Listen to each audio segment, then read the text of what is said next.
Now, God starts out in Genesis, what he made. He ended up making a man, woman, but he would talk to man and the woman with a barrier between him and them. They never saw him.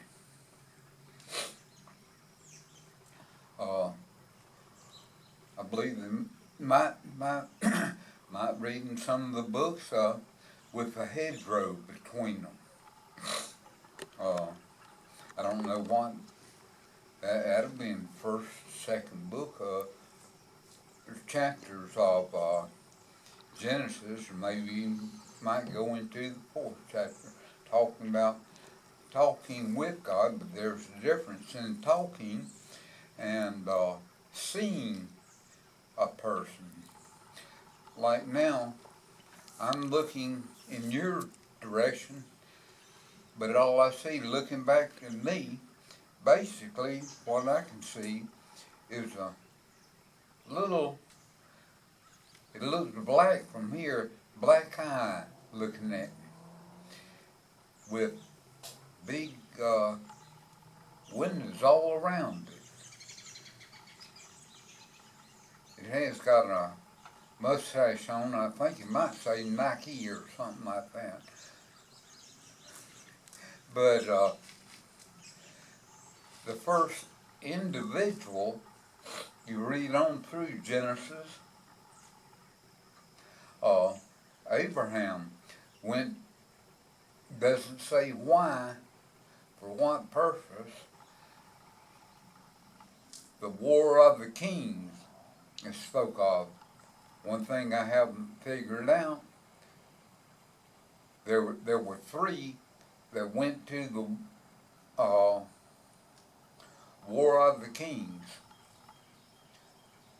But Abraham, all three of them met Melchizedek, but only two of them, pardon me, two of them took and did not give thanks for receiving.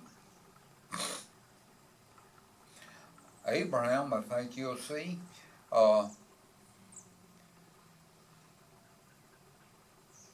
gave thanks for the individual stopping and talking to him. Abraham was the first one to see God. God at that time, who can get any higher than God? God's a priest. It takes some studying over the Old Testament, basically, to find out a priest was a lawgiver. Could be a judge too. But Abraham talked with him face to face. It might not say that, might not specify face to face, but while Melchizedek was headed back to, I believe it may have been Salem. Don't take my word on that, but that was on Abraham's trip back to his home country. He met the high priest of God on his journey back to Salem.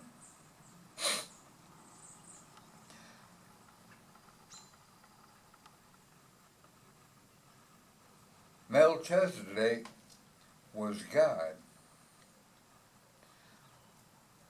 May have been spirit, but he was God then. in a physical form that could converse, talk to Abraham, how Abraham could talk back to him. Abraham acknowledged him and gave him 1/10 of his loot from the after the War of the Kings. And God blessed Abraham. It does not say, and Melchizedek was sent. It doesn't say that. It says Melchizedek was the high priest of God. God, a priest, is a lawgiver. A true priest of God can be a judge, not a elected judge like or put into offices today or through certain evaluations in the educational system they have to pass to become a judge, and without fault supposedly. But man, we are corrupt. I make mistakes. I have made bad ones in my life. But Abraham was the first one to meet God face to face. He was blessed, and his seed, although he was 90 some odd years of age, and Sarah was 70 some odd years of age, God blessed him so that he was a righteous man. It says, and who can see God? I'm not a righteous man. I have faults. But that doesn't mean God won't talk to me. But his talking's a conversation that I desire to know something about the Word. When lying in bed there, it hits me what he's saying, what's being said. But a person has to be calm and receptive to what's being said to them, although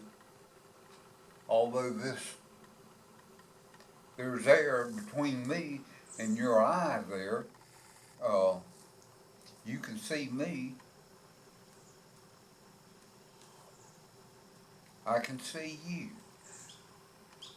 But with God speaking, this is spiritually, and he gives us questions. He stirs up the soul, the mind, to where a person, if they won't hard enough to have answers, they will find them. If they keep looking and studying the Word, the Bible, of the words, and you have to read some of it and then go back and look over what you had read before, like in the first four Gospels, it's mentioned and spoke about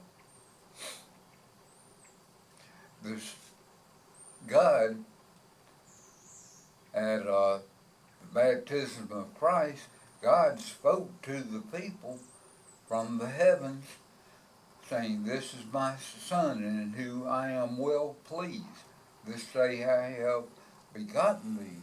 But a person reading part of reading that, knowing that much, going back to the Old Testament, and you found that statement made again. Although, and that was to David. David was not the Christ, but the Messiah was to be chosen of the people. And after being chosen, he was to die and then return again as the Christ or as the Messiah.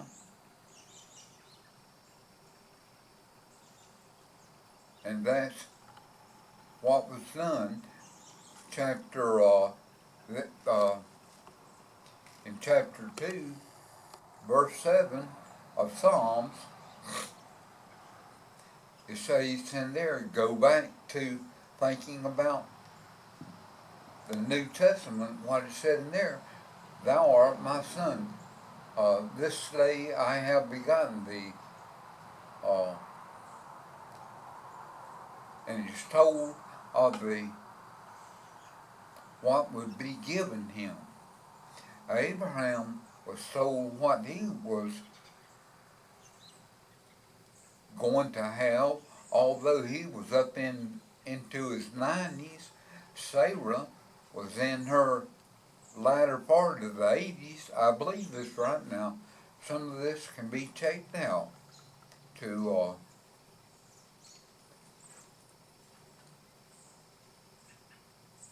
see how far off I am. But Abraham was up in age as Sarah was too, beyond the point of giving birth to a child. But yet, Abraham held to the faith that God would deliver on his words. He had spoke to him on that path home, on Abraham's path back to his home, and Melchizedek was on his way back to his home, Salem, I believe it is.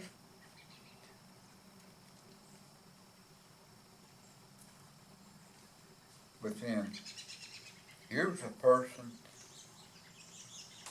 down the line from Melchizedek, Abraham. Child came along finally through his wife Sarah, his blood kin. uh,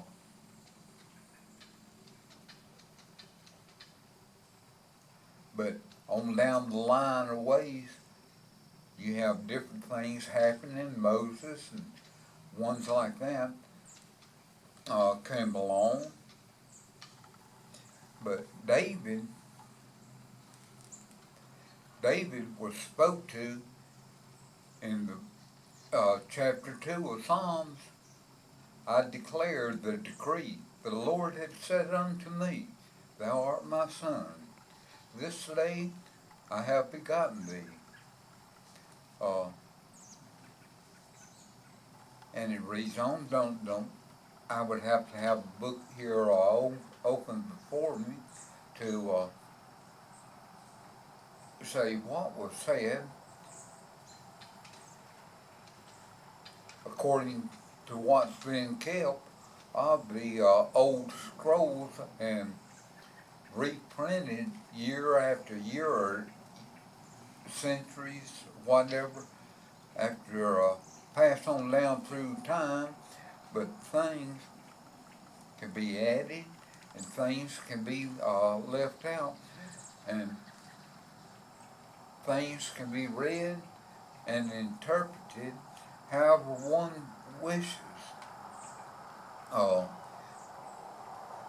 they can accept somebody else's what they say when they're behind that stump on a Sunday morning or evening or any time, meeting at a coffee shop and talking to one. Either I can accept what he's saying as anybody else can if they're talking to him. They can accept what he says without any questioning, or either they, if it's a minister or even a person like me, they can question things that I have said. It would take me a while to maybe try to get a person to see what is what things were said to certain ones, and then the understanding I get from reading these things. I have help.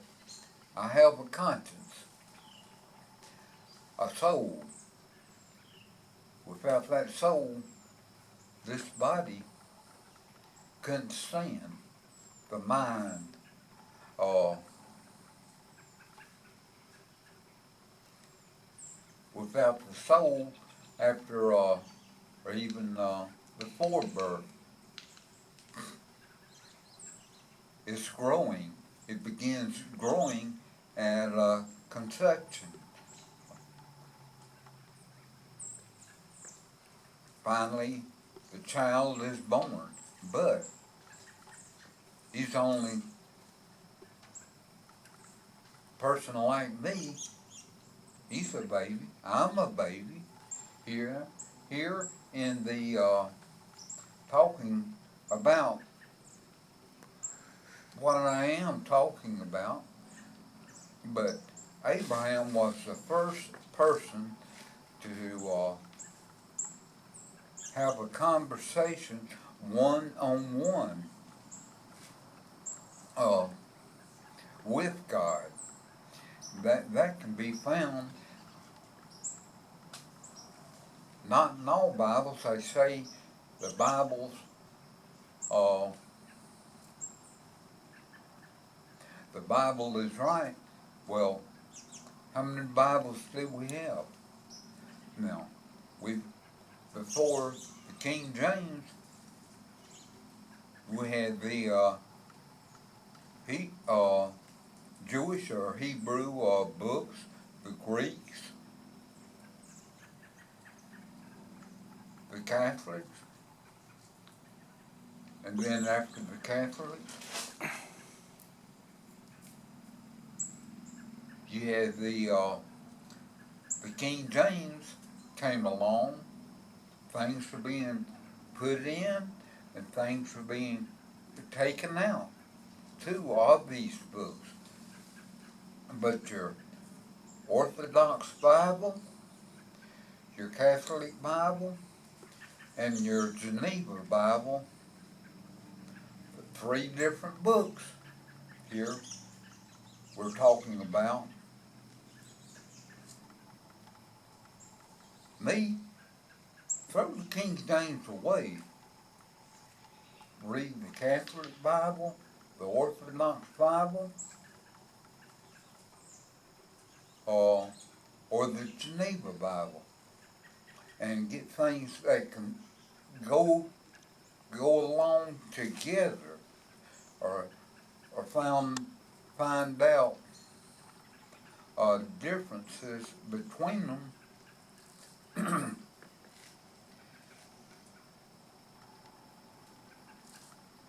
But use it. God gives a person wisdom. I can talk to you about 1,000 people being fed fish, uh, when no, only 5 fish were broke, and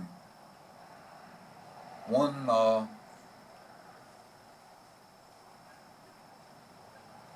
one piece of bread fed. It may, it's not this in the Bible, but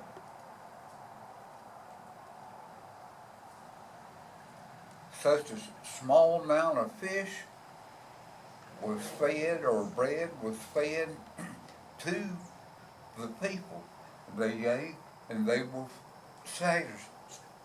satisfied. But it's just like today, except for one thing, I haven't got the faith to, my faith is not strong enough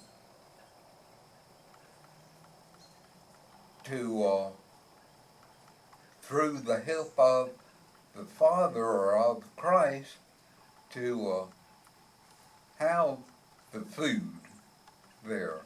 Even though you might be furnishing me the fish, I haven't got the faith, or maybe I don't know who to go and ask and say, let's go down to Baghdad and have a cookout of a mullet.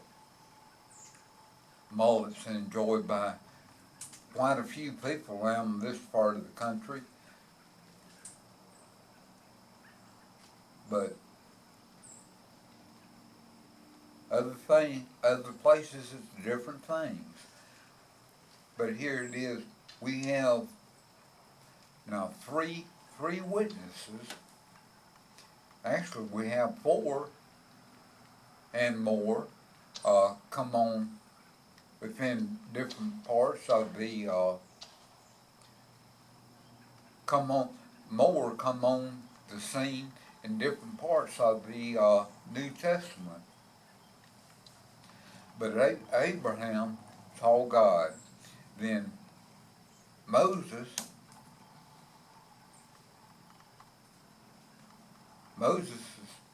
parents believed in God. They hadn't seen him yet, doesn't. I haven't read in there or got the understanding where they've seen him, but they worshipped him. They did believe. They were believers in God. David came and he went. He was passed on, but before he left, he did have a Lord over him in 2 ways. One way, he had the Father within heaven over him, to which he worshiped, and then he turned his throne over to his son Solomon, who was considered Lord. When Saul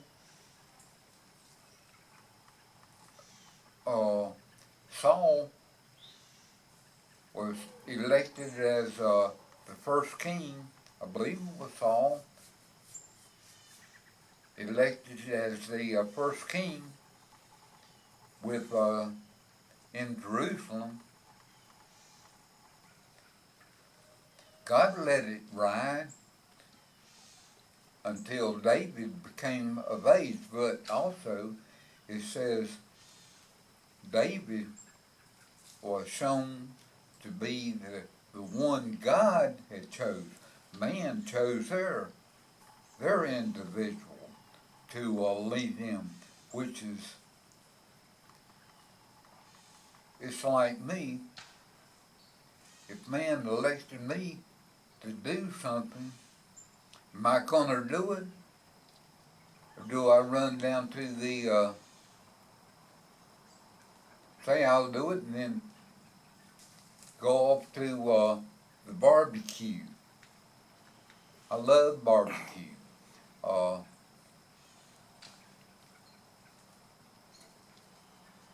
but David, first, a chosen of the people, one of the people was to be chosen to return as the Christ child, as Jesus,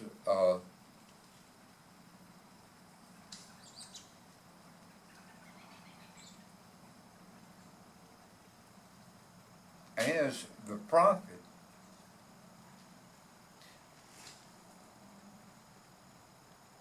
It takes some thought. It even takes thought for me to. I got it together here, but bringing it forth from here is something else. I'm not good with words in a way. Well, I think you've done good. I want to thank you. Thus saith Floyd. I'll let y'all have a good rest, and who knows? We may have more later. Thank you. Be another day. Hopefully.